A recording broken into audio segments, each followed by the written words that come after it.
So you've been in touch with DCTV and you have a story to tell. It's a story that I haven't seen in the mass media. It looks like this one is being ignored, but there was a protest last night in the city centre at a hotel. Tell us about it, and then we might work out why it's being ignored. Sure. So the Irish Association for Pension Funds had a big gala type dinner event. And unfortunately, the pension funds in Ireland, which amount to over 140 billion, 9 billion of that is at least 9 billion of that is being invested into fossil fuels. So people might be thinking, how are pensions related to something climate activists might care about? That's how. So my fellow climate activists saw an opportunity by going to this dinner and interrupting their speeches to say, can you please consider having our pensions being fossil fuel free? We shouldn't be investing in them. So that's what we interrupted this very kind of, I don't know, fine dining event. It wasn't like a conference or anything like that. Like everyone's all dressed up and around these fancy tables and things like that. And we interrupted that for only about 5 minutes, chanting, handing out leaflets, having chats with people before security kind of manhandled everyone out of the building. But that's what happened yesterday, and you probably won't see it in mainstream news because the mainstream only reports either really happy, really easily digestible climate activism stories or ones where climate activists are disrupting the public. When climate activists target industry, when they target the 1%, when they target the money, when they target the government, it's not reported on. Okay, we'll come back to the protesting element of it in a bit, but what is it that the Irish Association of Pension Funds are doing other than getting into their gunas and black ties and having their annual chat in the hotel? But what is it that they're doing that is offending Extinction Rebellion Ireland? Well, they have power when it comes to how our pension funds work. And some of the biggest providers of pension funds in Ireland are the likes of New Ireland, Irish Life, Aviva. They are some of the biggest providers, and they are part of this association. And this association won't let people have access to where their pensions are being invested. So that information is not transparent. Not only is it not transparent, but we can't choose for our pensions to not be invested in fossil fuels. And I feel like it's our money, it's our hard-earned money that we put aside for pensions.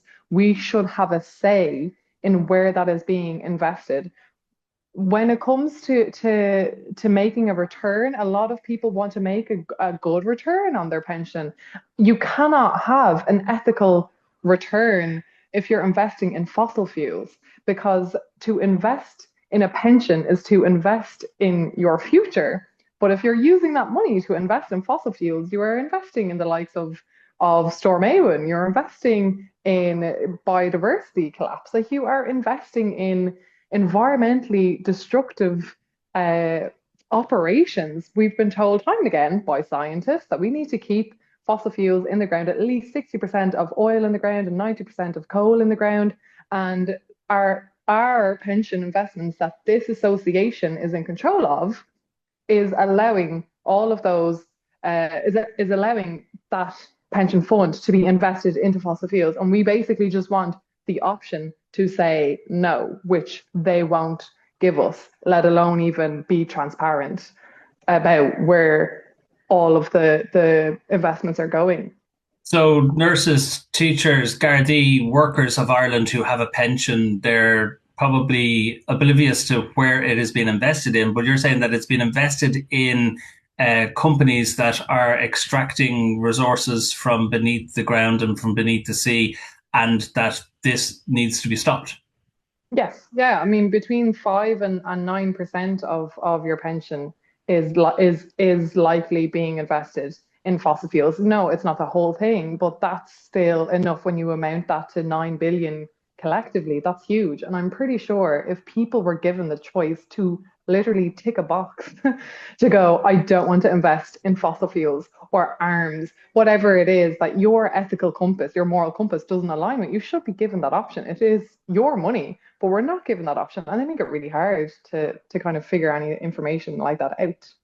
So we have established that the mass media are not listening to the type of protest that was had last night, but they will go to other protests you might have during the year. Are the pensions people, are the funds listening to what you're saying? How did they respond to your activities?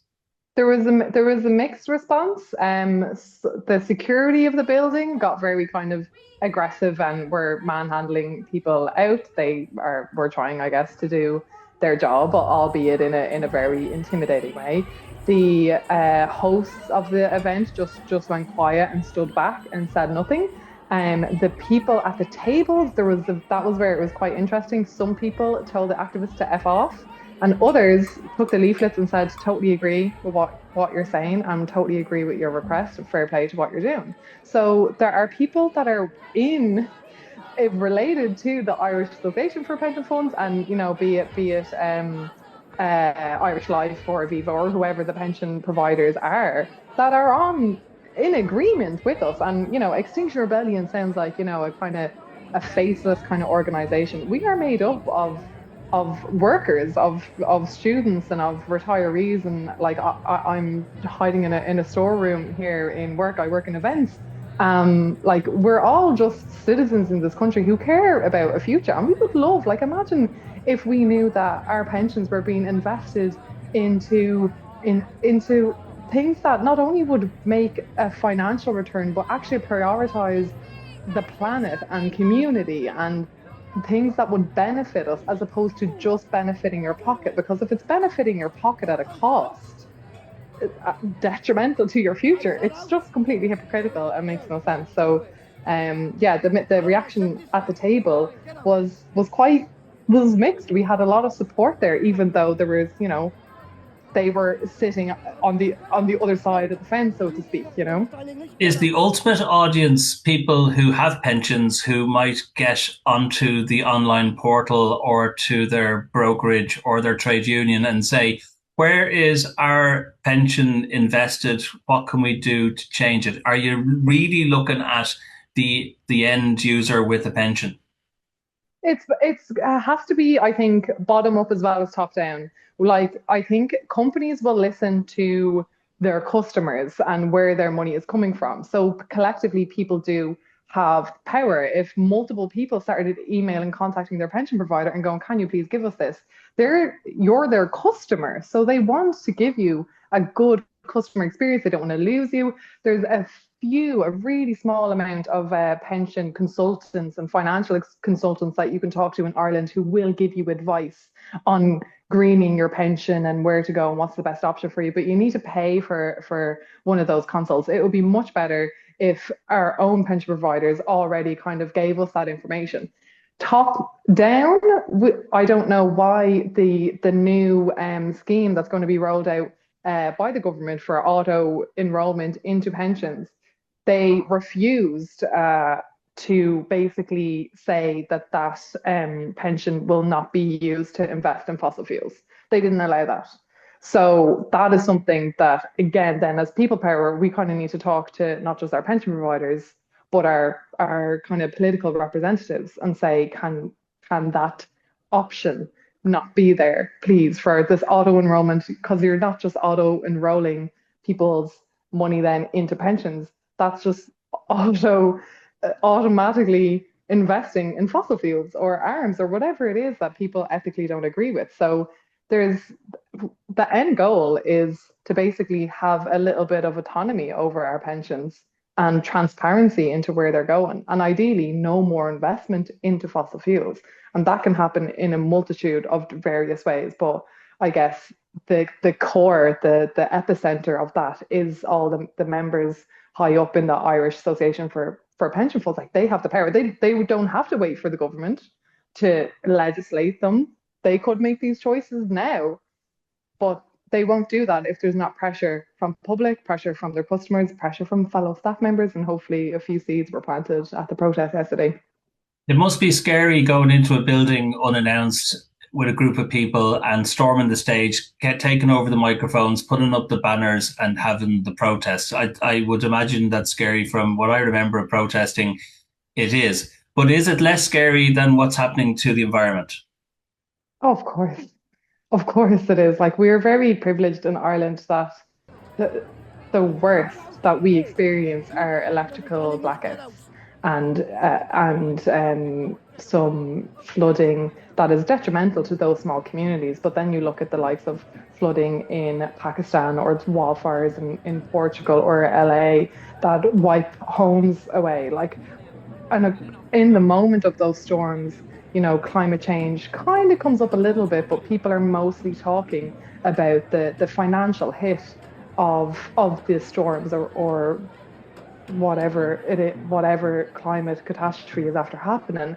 And those are just going to keep increasing if we don't change our tactics. And the biggest tactic we need to change is moving away from fossil fuels. Like they're old news. We need to be investing in renewables. Like the technology is there and it can be improved with more investments. But if we choose to stay on the path, I mean, that we're on, it's unimaginable. It's really hard to go there because you actually can get really upset going if you look down the road that we are currently headed if we don't make the changes that are possible. And I think what's really important to note as well is scientists are very conservative with the information that they give. They always kind of go at the lower end of the scale to be safe because they don't ever want to say this is definitely going to happen and it doesn't. So they're always quite conservative with their estimates. And scientists are still saying we have hope, we can change this.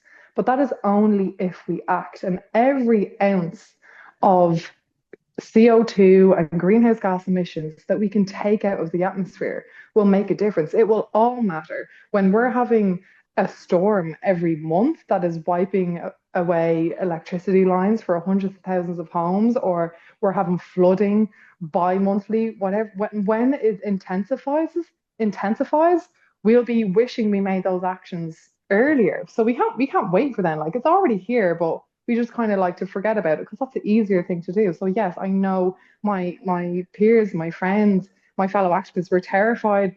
We're getting that adrenaline rush, handshaking. It's really scary to go in and to disrupt an event like that. But yeah, as you said, what is happening in the world is so much more terrifying and where we're projected to go. And, we haven't seen the worst of it in Ireland, but the really important thing to know is it doesn't have to be that way.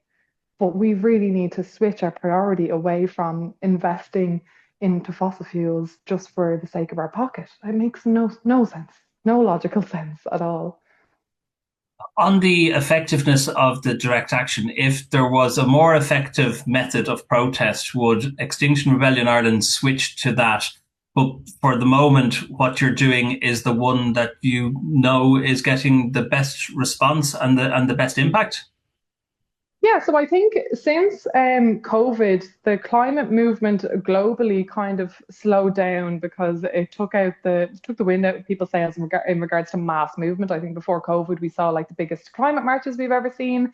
So with reduced numbers in people who can gather on the street, because I think life has gotten so much harder for a lot of people that our batteries are a lot lower. And it is hard to get people motivated to come out when they're struggling, worrying about the end of the week, let alone the end of life as we know it. So, with a smaller amount of people, there's really, really impactful protests that you can do if they're targeting events or if you're targeting certain kind of like government buildings, perhaps. But I think the tactic across the world has kind of moved away from disrupting roads and bridges and streets and that kind of thing because it's not. Even though those were somewhat helpful in raising awareness and getting into the news, because as mentioned earlier, the news does not report when it's the 1% kind of targeted in a peaceful protest.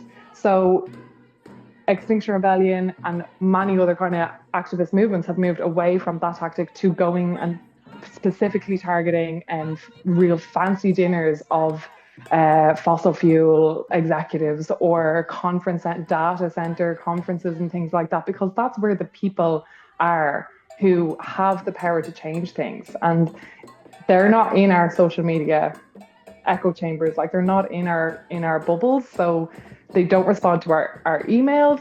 Seeing them in person gives us a much better opportunity to talk to them, hand them our leaflets, say, can you please see this from our perspective? And then when you hear that a lot of the attendees or members actually kind of agree with you, that gives you a little bit more hope and shows you that it's not as daunting.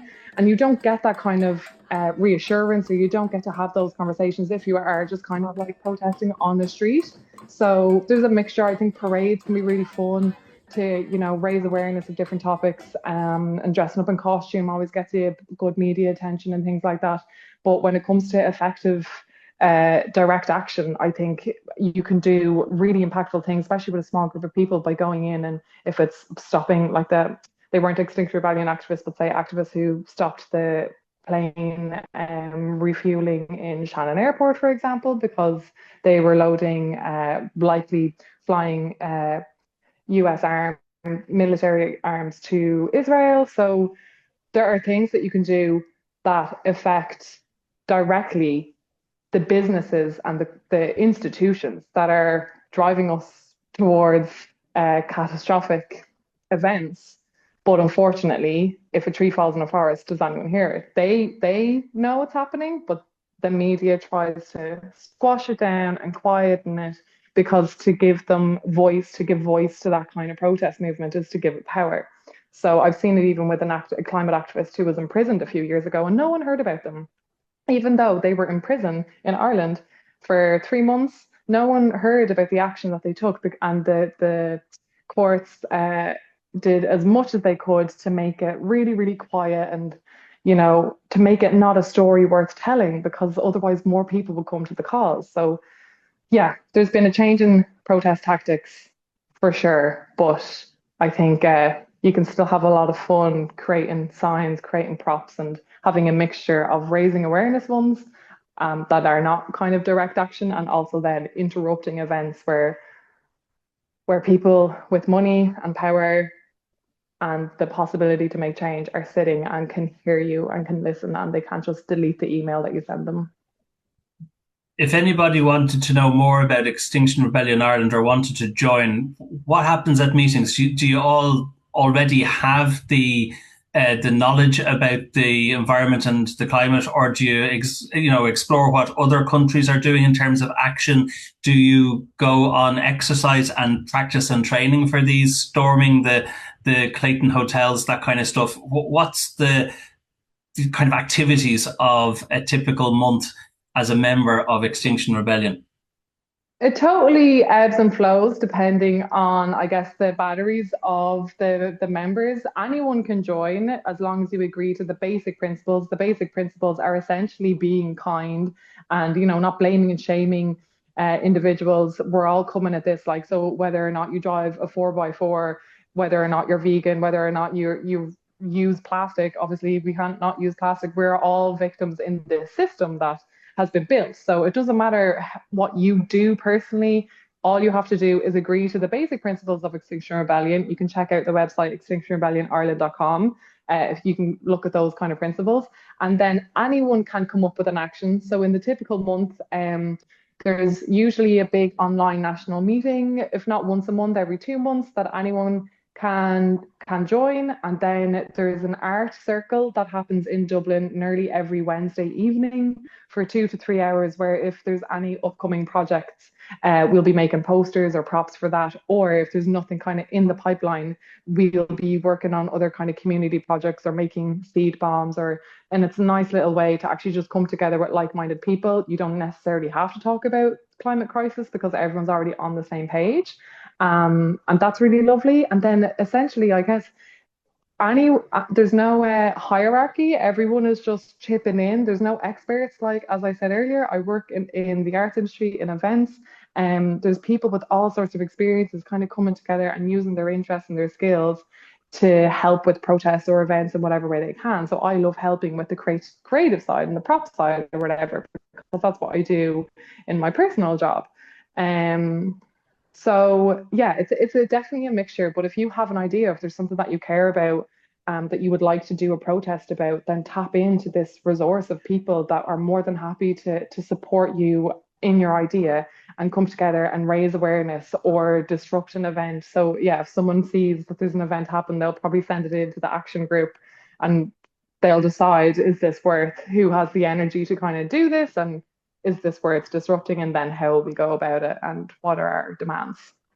Final question before some signposting, which you have mentioned the website, we'll mention it again. If you were on a protest and you were arrested, does the organisation have legal defence, or is there any kind of safety or mechanisms within the organisation that is going to fund a solicitor, a barrister, a lawyer for any court cases?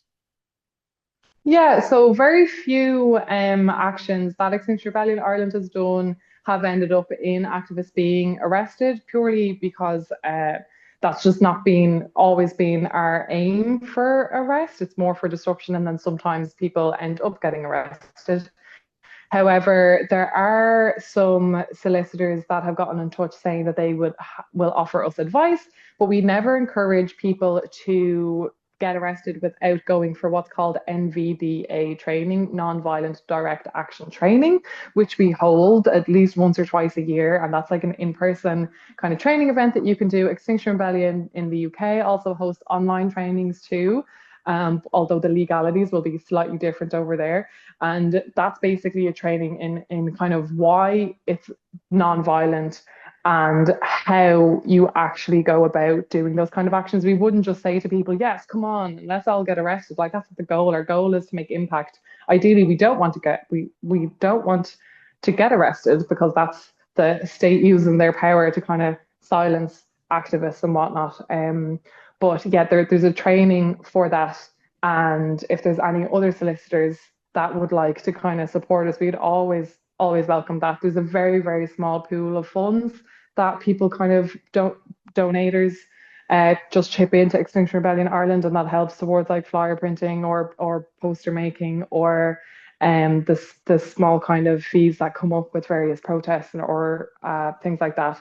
But fees for any activists that have been arrested are usually then crowdfunded by members, if possible. Yeah.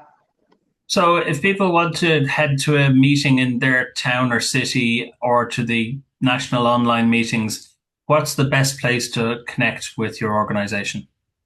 I'd say the best place is to have a look on the website, extinctionrebellionireland.com, and sign up to the newsletter. The newsletter is really a lovely way to find out what's upcoming. And we have a platform called Mattermost. It's similar to Slack, but that's kind of where the entire country talks to each other through that. And they're very well, like, as I said, people's energy ebb and flows. Like, it goes up and down. Some people come into the movement for a couple of months and then they step back, or depending if they might be on Erasmus here and they're with us for a few months and they leave. So there might have been a Extinction Rebellion group in your town or in your village months or years ago, and they're not there now. That doesn't mean that it can't be set up. Everyone has the agency to set up their own. That's a great thing about it being a non-hierarchical kind of organization, is everyone has the same kind of equal footing. And yeah, so try find your local group if there is one, or even on social media. And if there isn't one, you can set one up. Ceara Carney, thank you very much for your time today and for explaining what happened last night and about Extinction Rebellion Ireland, and best of luck in the future. Thank you so much, Brian. Thanks for having us. We are here to make you see pensions should be fossil free.